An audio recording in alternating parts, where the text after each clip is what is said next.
Mi mamá me llamó la carga de la familia en la cena familiar de las fiestas, frente a todos. Ella no tenía idea de que yo había estado pagando todas las cuentas en secreto durante 4 años. 3 días después, cancelé todo, y la cabaña que tanto amaban se quedó fría para siempre. El anillo de diamantes de mi mamá sonó contra la copa de cristal 3 veces. Ese era el sonido que antes significaba pongan atención. La familia tiene un anuncio. Esta vez significaba otra cosa. Tienes que madurar, dijo, inclinándose sobre el pavo que ella no había cocinado y que yo había pagado para que lo prepararan. No podemos seguir cargando contigo. Por un segundo, pensé que la había escuchado mal. Mi mano seguía sobre la canasta de panecillos, a medio camino de pasársela a Bobby, y simplemente se quedó ahí, suspendida, como si el resto de mi cuerpo hubiera recibido el mensaje antes que mi cerebro. Nadie en la mesa levantó la mirada. Mi papá cortaba su pavo en pedazos cada vez más pequeños, como lo hace cuando quiere que sus manos parezcan ocupadas para que nadie le haga una pregunta. Esteban miraba su plato como si le debiera dinero. Bobby tomó un sorbo lento de su bebida, con la mirada fija en algún punto detrás de mi hombro. Ni una sola palabra, ni una sola mirada hacia mí, solo silencio, denso y deliberado. El tipo de silencio que solo ocurre cuando todos en la habitación ya se pusieron de acuerdo en algo sin ti. Fue entonces cuando me cayó el 20. Esto no fue un error. Esto fue ensayado, y eso dolió más que la frase en sí, porque yo era la que los había estado manteniendo. No metafóricamente, literalmente, en dólares y centavos, durante 4 años. Yo pagué la factura de la luz de la cabaña familiar. Yo cubrí el internet, el contrato de control de plagas, la cuenta de depósito en garantía para los impuestos de la propiedad. Yo había configurado el pago automático para una transferencia mensual temporal a mis papás, cuando a mi papá le redujeron las horas en la fábrica, una transferencia que seguía activa 51 meses después. Yo había sacado a Esteban de 2 situaciones diferentes de las que no voy a hablar aquí, y había firmado como aval un préstamo de auto para Roberto, en el que todavía debía 2 pagos. Pero en la historia que mi familia se contaba a sí misma en esa mesa, yo era la carga. Tal vez algo de independencia te haría bien, murmuró Esteban, sin siquiera mirarme.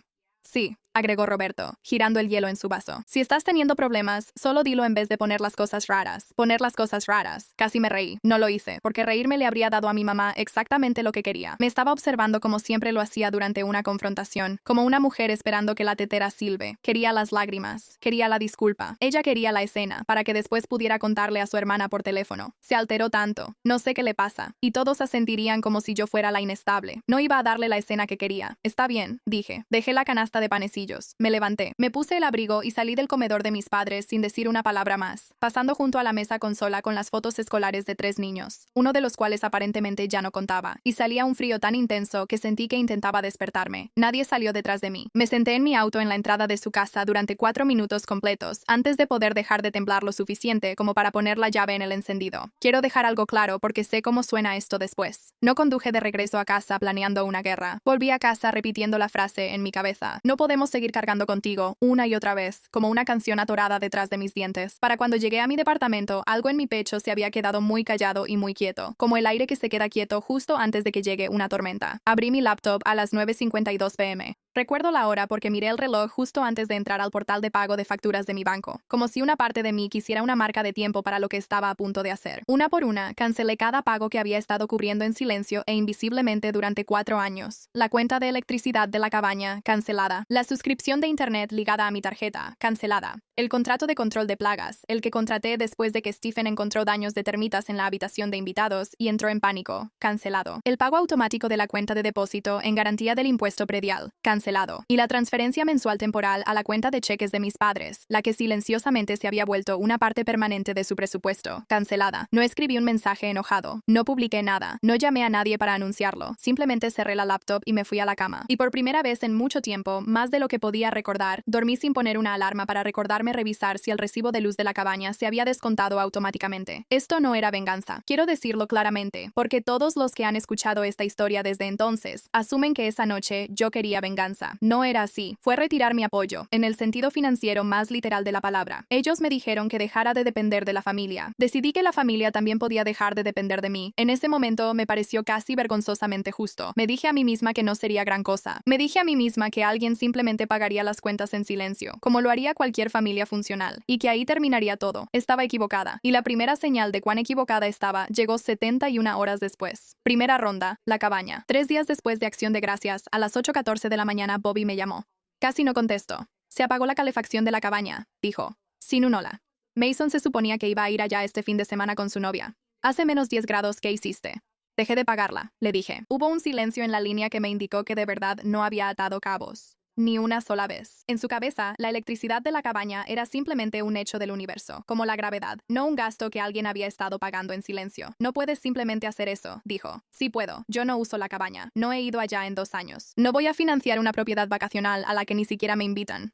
Me llamó inmadura. Dijo algo sobre que este no era el momento para lo que fuera que yo intentaba demostrar, y colgó antes de que pudiera responder.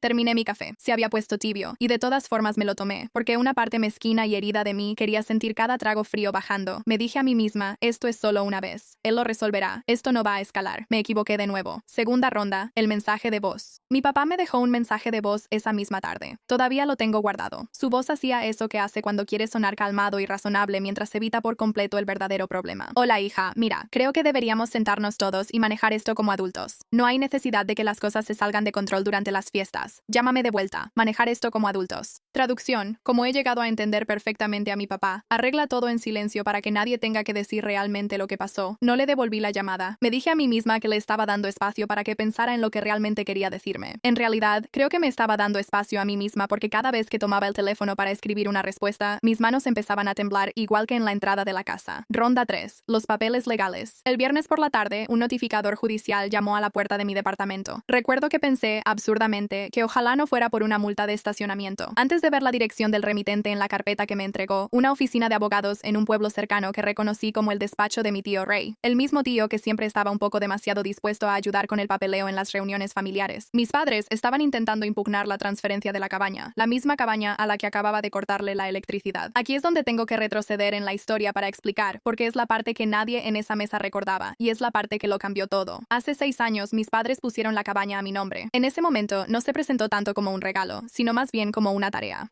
Eres la organizada, me dijo mi madre. Tú puedes encargarte de las cosas aburridas, los impuestos, el seguro, todo eso. Tenía 26 años, me sentía halagada de que confiaran en mí para algo y era lo suficientemente ingenua como para no preguntar por qué las cosas aburridas venían acompañadas de la propiedad legal completa. Mi abogada en ese entonces, una mujer astuta y poco glamurosa llamada Denise Farrow, quien ha manejado 3 asuntos para mí a lo largo de los años y nunca ha necesitado alzar la voz para ganar, añadió una cláusula de protección estándar al acuerdo de transferencia. Si mis padres alguna vez intentaban impugnar o revertir legalmente la transferencia sin una causa documentada, sus derechos de uso compartido sobre la propiedad terminarían automáticamente y la propiedad total y sin restricciones pasaría a ser solo mía. Ellos lo firmaron. No creo que ninguno de los dos haya leído más allá de la línea de la firma. ¿Por qué lo harían? Solo era la parte aburrida.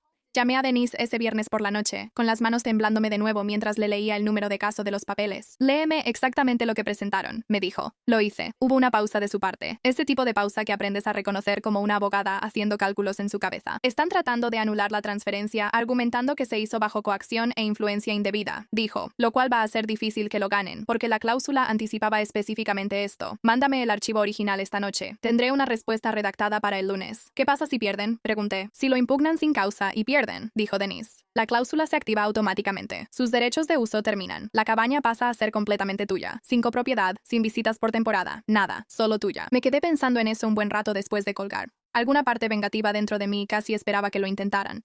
Bucle 4. El chat familiar. Durante el fin de semana, el chat familiar, que tengo silenciado desde marzo, aunque al parecer sigue muy activo sin mí, de alguna manera terminó incluyéndome en una captura de pantalla que la esposa de Esteban me reenvió por accidente. En ella, mi mamá había escrito, nos está castigando a todos por un solo comentario. Esta no es la hija que criamos. Lo leí 4 veces. Sentí ese vacío lento y desagradable en el estómago, ese que sientes antes de entender por qué. Un solo comentario. Como si hubiera sido un simple desliz, y no la culminación de 4 años en los que, silenciosamente y de manera sistemática, me fueron borrando de la historia de quien realmente mantuvo a flote a esta familia. Pausa rápida. Si quieres más historias como esta y con mejor calidad, mi Spotify está en la descripción. Me dije a mí misma que estaba exagerando por una captura de pantalla que ni siquiera se suponía que debía ver. Luego volví a leer las palabras, esta no es la hija que criamos, unas 6 veces más, y algo en mí dejó de poder fingir que no importaba. Bucle 5, la carta de depósito en garantía. El lunes por la mañana, llegó una carta de la Oficina de Impuestos del Condado, un aviso de morosidad en el depósito de impuestos a la propiedad de la cabaña. Era la primera prueba contundente, en papel membretado oficial del gobierno, de que nadie había intervenido para cubrir lo que yo había estado cubriendo en silencio durante años. Ni mis padres, ni Esteban, ni Roberto, quien usaba la cabaña más que nadie. Le tomé una foto a la carta y se la envié a Denise. Agrega esto al archivo, le dije. Esto es el anexo B, por si la necesitamos. Prueba exacta de cuánto de la estabilidad de esta familia dependía de los pagos automáticos desde mi cuenta. Ella confirmó que lo archivaría como corresponde. Este es exactamente el tipo de documentación que hace que estos casos avancen rápido, dijo ella. A los jueces no les gusta la ambigüedad. No les has dado ninguna. Para el miércoles siguiente, 3 sistemas estaban fallando al mismo tiempo, y sentí cada uno de ellos en mi cuerpo antes de procesarlos completamente en mi mente. El caso legal avanzaba más rápido de lo esperado. Se había programado una audiencia para el lunes siguiente, lo que significaba que tenía 6 días para tener toda la documentación lista. Mi papá había dejado de llamar y empezó a mandar correos electrónicos en su lugar, formales y cortos, copiando a mi tío Ray en cada mensaje, lo que me decía que estaban armando su propio rastro documental, uno que me pintaba como inestable. Y Bobby, aparentemente incapaz de contactar a alguien más que le resolviera sus problemas en silencio, ya había dejado de pagar la segunda mensualidad seguida del auto, del préstamo del que yo era codeudora, lo que significaba que ahora mi propio crédito estaba en riesgo por una deuda sobre la que ya no tenía ningún control. Me quedaba menos de una semana. Todo dependía de que esta audiencia saliera bien, o años de enredos financieros y legales que tal vez nunca podría deshacer por completo. No podía dejar de temblar. No era dramático, solo un temblor bajo y constante, de esos que hacen difícil sostener una taza de café sin que se derrame, de esos que solo notas porque tienes que dejar la taza antes de que se te caiga. Dejé de dormir toda la noche. Me despertaba a las 2:47, a las 3:12, a las 4 en punto, mirando el techo, repasando la lista de Denise en mi cabeza como si fuera un rosario. Estados de cuenta bancarios, registros de transferencias, la cláusula original, el aviso de depósito en garantía, la transcripción del mensaje de voz. Llamé a Denise el jueves, con la voz más tensa de lo que quería. ¿Y si el juez se pone de su lado? ¿Y si realmente funciona lo de la coacción? No funcionará, dijo ella. Tranquila, de esa manera específica en que la gente está tranquila cuando lo ha hecho 100 veces y tú ninguna. Tienes 6 años de apoyo financiero unilateral documentado y una cláusula que tus padres firmaron voluntariamente con representación legal independiente disponible para ellos en ese momento. Aquí no hay coacción, solo hay consecuencias. Respira, estamos listas. En gran parte, le creí. Pero creer y tener el corazón acelerado a las 4 de la mañana no son lo mismo. La audiencia estaba programada para un lunes, pero el verdadero ajuste de cuentas ocurrió el sábado anterior. En un restaurante junto a la Ruta 9, con luces fluorescentes y café que sabía como si hubiera estado en la cafetera desde la época de Nixon. Yo fui quien pidió la reunión. Elegí el lugar a propósito, sin velas, sin platos relucientes, sin una audiencia de familiares para aparentar. Solo café barato y una mesa donde nadie podía fingir ser algo que no era. Mi madre llegó primero, con gafas de sol a pesar del cielo nublado, deslizándose en la cabina como si estuviera entrando a un escenario. Esto ya fue demasiado, dijo, antes de siquiera sentarse por completo. Ya dejaste claro tu punto. Podemos superar esto. Mi padre entró un minuto después. Stephen y Bobby. Detrás de él, como un jurado que ya había decidido el veredicto, pero aún no le habían dicho la sentencia, deslicé una carpeta manila por la mesa. Adentro había 6 años de estados de cuenta bancarios, las confirmaciones de pago automático de los servicios de la cabaña, los registros de transferencia de la cuenta de depósito en garantía, una copia impresa de la cláusula de Denise con el párrafo relevante resaltado en amarillo y el aviso de morosidad del condado. Mi padre la abrió primero. Su rostro se puso de ese tono pálido que solo le había visto una vez antes, cuando el doctor le dijo sus niveles de colesterol. ¿Tú pagaste todo esto?, preguntó, hojeando las páginas como si los números pudieran reorganizarse en algo menos incriminatorio. Sí, respondí. La voz de Esteban, cuando habló, apenas era un susurro. ¿Para todos? ¿Todo este tiempo? Sí. Bobby cruzó los brazos, todavía intentando aferrarse al guión del Día de Acción de Gracias. Nadie te obligó a hacer nada de eso. No, respondí. Lo hice porque pensé que eso era lo que significaba la familia. Entonces me dijeron, frente a todos, que yo era la que estaban manteniendo. Mi madre finalmente se quitó los lentes de sol y vi algo parpadear detrás de sus ojos. No era exactamente culpa, pero sí su prima nerviosa. Estás sacando eso de contexto, dijo. No hay ningún contexto, dije, en el que esa frase signifique otra cosa. Puse el acuerdo de transferencia sobre la mesa. La cláusula de Denise estaba rodeada en rojo esta vez. La audiencia es el lunes, pero deberías saber lo que tu abogada o no te dijo o no leyó con suficiente atención para decírtelo. Si impugnas esto sin una causa legítima y pierdes, que lo harás, la cabaña será completamente mía. Sin derechos compartidos, sin visitas de temporada, completamente mía, en el momento en que el juez lo firme. Mi mamá miró la página como si la hubiera traicionado personalmente, lo cual, supongo, en cierto modo, así fue. Así que nos estás castigando, dijo ella. No, respondí. Estoy aceptando la realidad que describiste en esa mesa. Dijiste que yo era una carga para esta familia, así que dejé de ser su red de seguridad. Eso no es un castigo. Eso es simplemente que yo ya no sostengo todo. Mi papá preguntó en voz baja qué era lo que realmente quería de ellos.